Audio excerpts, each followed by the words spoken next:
نوبتی دراز برای کنسرت سوینچ مومینووا. هزاران نفر شام 11 سپتامبر در شهر وحدت منتظر ورود به کنسرت شام دوستی بودند که در آن آوازخوان جوان و شناخته ازبکستان حضور داشت. مقامات میگویند میدان 25,000 نفری کاملا پر شد. بعد گرم شدن مناسبت‌های تاجیکستان و ازبکستان بار سوم است که سوینچ مومینووا در شهرهای گوناگون تاجیکستان کنسرت می‌دهد.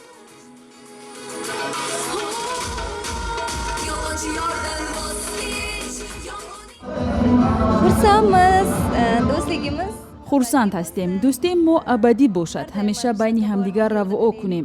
шумо ба хонаи мо меҳмонӣ биёед, мо ба хонаи шумо. мо аз ин хурсандем. ҳамеша дӯстӣ бошад, тинҷӣ бошад. мо аз ин чиз хушҳол мешавем.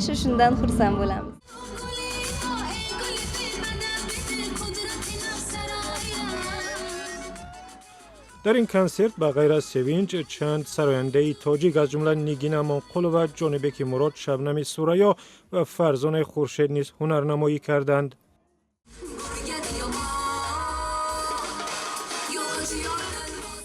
کنسرت سوینچ هفته قبل وقت سری زبانها شد که مقامات وحدت از امام خطیبان خواستند نمازگزاران را به خرید چیپت‌های کنسرت تشویق کنند، ولی شب کنسرت حضوری روحانیان مشاهده نشد.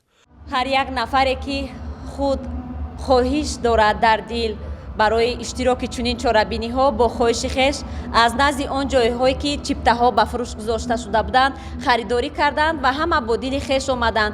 مقامات اجرایی حاکمیت دولتی شهر وحدت به یگان نفر فشار نآورده است و به زوری ما به یگان شهروند چیپته را به فروش نگذاشته ایم. برخی چیپته ها را در ورزشگاه و برخی دیگر در اداره های دولتی خریدند. چیپته خریدیم، در اومدیم تماشا کردیم، معقول شد. بگذار که همه خیلی کنسرت ها تست شود، مردم استراحت کنند. 50 سون؟ 50 سون کجا؟ ای طرف جای کارخانه آمار. ای چه هم ده گرفتن هر دو مونده. دعوت مقامات برای شرکت نمازگزاران مسجدها در کنسرت شام دوستی در حال است که در گذشته روحانیان را به تماشای تئاتر و آثارخانه ها می بردند. کارشناسان جلبی روحانیان به مؤسسه های فرهنگی را جزء از سیاست حکومت می دانند و قطعی تر کردن نظارت بر حیات دینی مردم می شمارند.